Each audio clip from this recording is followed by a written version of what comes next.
What kind of happened? It's something I had early last season, before the season even started. So we were right around this time period last year, slipped and messed it up, and then kind of made the decision to play on it throughout the season, knowing I'd have to take care of it after the so just kind of played through it for the year.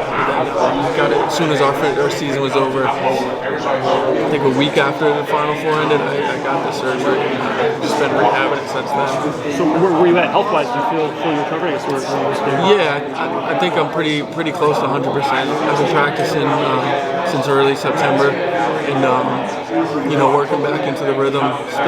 There was a good chunk of time during the season where I wasn't able to do much on the court. I was just kind of rehabbing it and getting it stronger in that way. So making up for lost time in that sense. But I feel like I've made a lot of strides since I've been here, and will continue to do so over the next few weeks leading up to the season. But I expect to be full strength by the time the season starts. Are there any mental hurdles that you're still trying to overcome? I know obviously going through surgery might be working out both contact or physicality on that. Not really. I mean, it's something I trust the work over the summer that I put in on it, and the work that I've done with Coach Sanderson and the physical training staff here. So not too much, but it is a little bit like getting back out there on the court and trusting it, and going 110% in games. But that's something that was initially. When I got back out on the court, something I was feeling, and now a few weeks, 5-6 weeks removed, it's definitely easy. Well, I guess Sai talked about how this is like kind of a fresh start for you. I guess is there just like a new vibrance, a new level of excitement for you? Yeah, I mean it's a new situation, a new conference, new place, new teammates, and just a new everything. So I'm really excited to have a chance to play with this group and go after our goals, which is win at the highest level all year long. Awesome. Thank you. So Joey, you're a student at Duke, now you're a student at Michigan. Yes, sir. What's the difference? Besides the college football team, not very good. Well, I mean, both incredible schools, obviously, but I'd say Michigan is a massive school.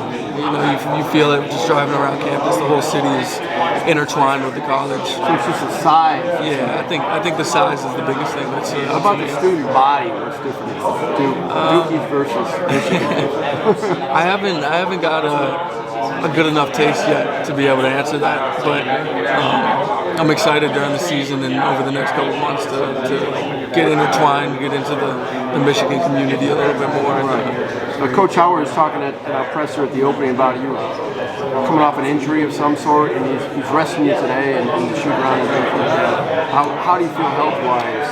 I feel great. I mean, it's something I had taken care of back in April, and the past 6 months have just been a lot of hard work and trusting that process of rehabbing and getting it stronger. So, I've come a long way since then. Just going to keep working, and I'll be ready to go full strength by the time we start playing.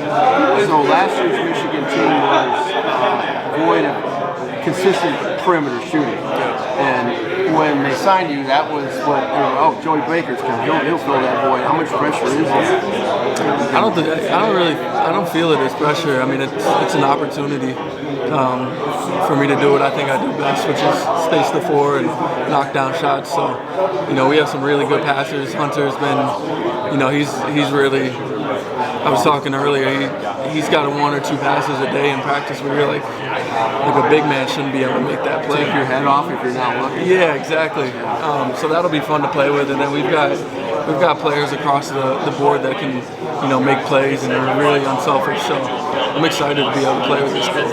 Okay, one more question, and I'll let you go. Coach K versus Coach Howard. I know it's early.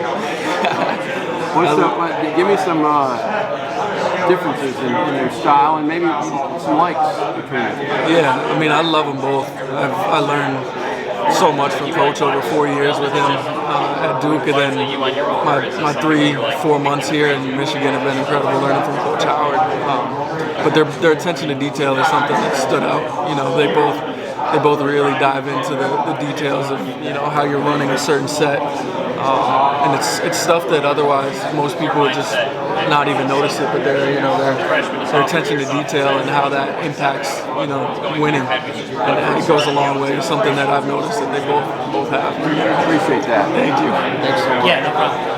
How important is perspective when it comes to the locker room? Obviously you've been around a long time, seen a lot of balls, seen a lot of things. How important is that? Just in like the general, bringing together the chemistry of especially even a young locker room like this. Yeah, I think just kind of understanding what needs to be said, what doesn't need to be said. When something feels a little bit off, being able to speak about it, just knowing about those situations from experience. Having been in, like you said, a good amount of locker rooms and seen a good amount of stuff. So, but honestly, this team has been really close, really together. I kind of just sat back and.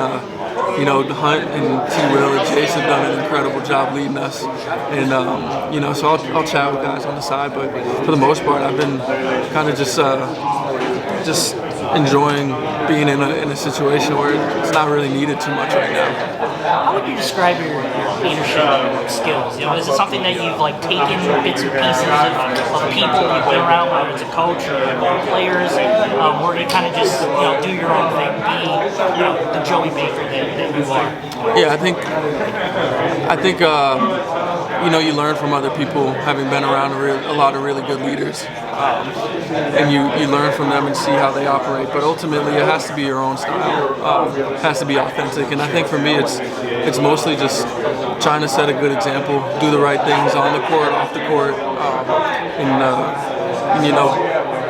being uplifting my teammates. I think for me personally, that's always been something that in my collegiate career, even back in high school, that I felt like helped me a lot. Was just being uplifted, having conversations, and the authentic connection. So that's something that I've tried to implement as a leader.